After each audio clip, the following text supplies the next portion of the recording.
ഒരു ചെടി. ചെടിയാ? ചെടിയായിരുന്നാ? ഈ ചെടിക്കൊക്കെ ഇങ്ങനൊക്കെ പേരിട്ടത് ആരാടി? നിങ്ങൾക്കറിയോ ഈ വീട്ടിൽ തീ തിന്നാ ഞാൻ ജീവിക്കുന്നത്. അയ്യോ, ഇവിടെ രാവിലെ ഒന്നും ഉണ്ടാക്കിയില്ല, ഇവിടെ തീയാ വാരി തിന്നുന്നേ. എന്റെ വായിലിരിക്കുന്നൊന്ന് കേക്കരുത്. നിങ്ങളെ ഞാൻ എന്ന് കല്യാണം കഴിച്ചോ അതാ എന്റെ ജീവിതത്തിൽ പറ്റിയ ഏറ്റവും വലിയ ചതി. നീയാടി എന്നെ ചതിച്ചത്.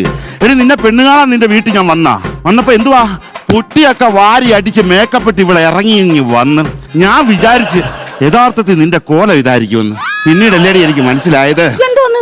അലാവുദ്ദീന്റെ അത്ഭുത വിളക്കും മേക്കപ്പ് ഇട്ട പെണ്ണുങ്ങൾ ഒരേ കണക്കാടി. അതെന്താ? എടി, തേച്ചൊന്ന് ഒരക്കണം, യഥാർത്ഥ ഭൂതം വെളി വരും.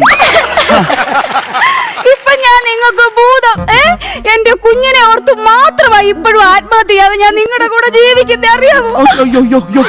ഇന്നേ വരെ എനിക്കോ എന്റെ കുടുംബത്തിനോ വേണ്ടി എന്തെങ്കിലും ഒരു നല്ല കാര്യം നിങ്ങൾ ചെയ്തിട്ടുണ്ടോ മനുഷ്യ? ഇതാടി പറഞ്ഞ നന്ദി വേണമെന്ന്. നിന്റെ ചേട്ടത്തി ഒരുത്തി ഡിവോഴ്സ് ആയിട്ട് വീട്ടിൽ വന്ന് നിൽക്കുന്ന ഓർമ്മയുണ്ടോ? ഉണ്ടാടി നിനക്ക്? എടി, അവക്ക് പുനർവിവാഹം വേണമെന്ന് പറഞ്ഞ് ഞാനാണ് പത്രത്തിൽ പരസ്യം കൊടുത്തത്. നിങ്ങൾ പത്രത്തിൽ എന്തോന്നാ കൊടുത്തേ? സന്ധ്യ 30 വയസ്സ് കുട്ടികളില്ല, മറ്റു ബാധ്യതകളെ ഇല്ലെന്ന്. പത്രത്തിൽ എന്തോന്നാ വന്നേ?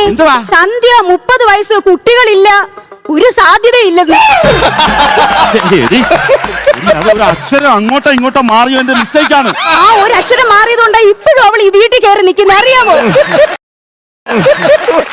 ലോണിന്റെ ആൾക്കാർ വിളിക്കുന്നുണ്ട്, ഞാൻ എന്തോ വേണം?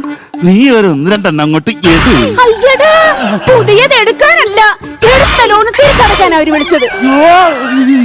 ഞാൻ ലോൺ എടുക്കുകയും വേണം, അത് തിരിച്ചടക്കുകയും വേണം. ഏതെങ്കിലും ഒരു വീടിന്റെ മുമ്പിൽ 3 പെണ്ണുങ്ങൾ കൂടി നിൽക്കുന്ന കണ്ടാ മതി, അപ്പൊ ഇങ്ങനെ ഓടി അടുക്കളയിലോട്ട് കയറി വരും. എന്നിട്ട് നീ കഴുകിക്കൊണ്ടിരിക്കുന്ന എന്റെ മൂട്ടിലിട്ടൊരു തട്ട എടുക്കടി ലോൺ, എടുക്കടി ലോൺ, എടുക്കടി ലോൺ. 1.5 ലക്ഷം രൂപ തിരിച്ചടക്കാൻ എന്ത് മനുഷ്യ? വടയലടി വടി. ഈ അടവിന്റെ കാര്യം പറയുമ്പോ എനിക്ക് തലയ്ക്ക് പ്രാന്താ. ഇനി മേലാ ലോണിന്റെ ആൾക്കാരെങ്ങാണ് ഇവിടെ വരുമ്പം എന്റെ അടുത്ത് എടുക്കടി ലോൺ, എടുക്കടി ലോൺ, എടുക്കടി ലോൺ എന്ന് പറഞ്ഞങ്ങോട്ട് വന്നാ നോക്കിക്കോ, ആ പെണ്ണുങ്ങളെല്ലാം കൂടി ഇപ്പൊ ഇങ്ങോട്ട് കയറി വരും. ആ സ്റ്റീഫന്റെ വരി വരൂ. അല്ല, പെണ്ണുങ്ങൾ എത്ര പേര് വരും, എത്ര ഗ്ലാസ് ചായ വേണം എന്നൊക്കെ നമുക്ക്. അപ്പൊ സ്റ്റീഫന്റെ ഭാര്യയോ? അതെ, സ്റ്റീഫന്റെ ഭാര്യ വന്നോട്ടെ.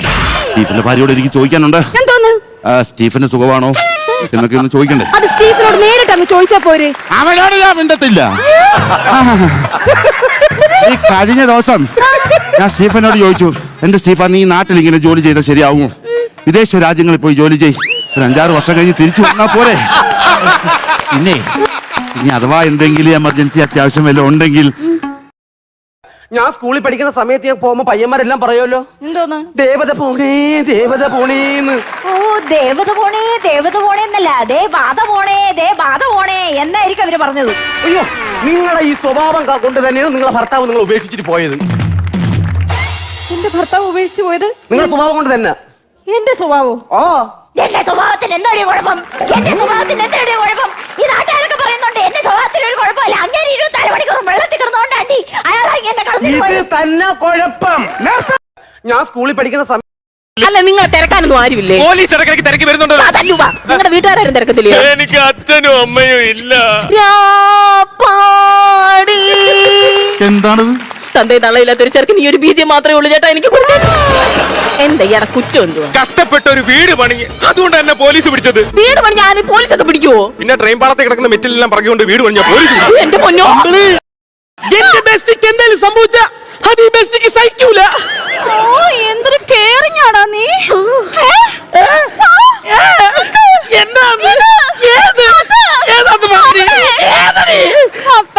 എന്നോട് മാത്രമല്ല എന്റെ വീട്ടുകാരോട് സ്നേഹം ഉണ്ടല്ലേ? നിന്റെ വീട്ടുകാരുടെ സ്നേഹം ഉണ്ടോ? ആര് പറഞ്ഞു? എന്റെ അമ്മയുടെ പേര് നെഞ്ചത്ത് പച്ച കുത്തി വെച്ചിരിക്കുന്നു. അത് നിന്റെ അമ്മയുടെ പേര് പച്ച കുത്തിയതല്ല.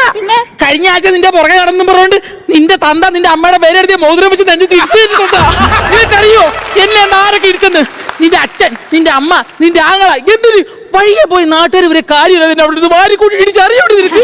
അതെന്തൊക്കെയായാലും ഉള്ള കാര്യം പറയാലോ സുല്ലേ. അച്ഛനൊക്കെ നിന്നെ കൂട്ടിയിട്ടിടിച്ചപ്പോ നീ അവസാനം കാണിച്ച പൂഴിക്കടകൻ എന്റെ പൊന്നു സുല്ലേ പറയാതിരിക്കാൻ അടിപൊളിയായിരുന്നു. പൂഴിക്കടകൻ പോടി അവിടുന്ന്. എല്ലാരോടും കൂട്ടിയിട്ട് തന്നെ ഇടിച്ചപ്പോ രക്ഷപ്പെട്ട് പോകാൻ വേണ്ടി തുരങ്കം ഉണ്ടാക്കാൻ നോക്കിയത്. അതാണോടെ നിന്റെ പൂഴിക്കടകൻ? എടി, ഇതൊക്കെ കല്യാണത്തിന് മുമ്പ് അങ്ങ് ആലോചിക്കാൻ മേലായിരുന്നോ? എടി, ആലോചിച്ചപ്പോ പറഞ്ഞെന്നാന്നറിയോ? ഹൈ റേഞ്ചിലാണ് താമസിക്കുന്നത്. അത്ര മുകളിലാണോ താമസം? എടി ആ മുകളിലുള്ള ഏറുമാടമില്ലേ, അതിലായിരുന്നു താമസം. എടി എന്നാ നിനക്കൊരു കാലിലെടുത്ത് ഒറ്റ ഏറങ്ങ് കൊടുത്താ പോരായിരുന്നോ? എടി അതിനു മുമ്പേ അങ്ങേര് എന്നെ ഒരു കണ്ണും കൊണ്ടൊരു ഏറ്. എടി അതിന് ഞാനങ്ങ് വീണുപോയടി. നീ കൊറേ വീഴും. ദേ ഇവിടെ വാചകം അടിച്ചോണ്ട് നിന്നാലേ ഏലക്കായ എടുക്കാൻ നടക്കില്ല, വാചകടിയാ നടക്കത്തുള്ളൂ.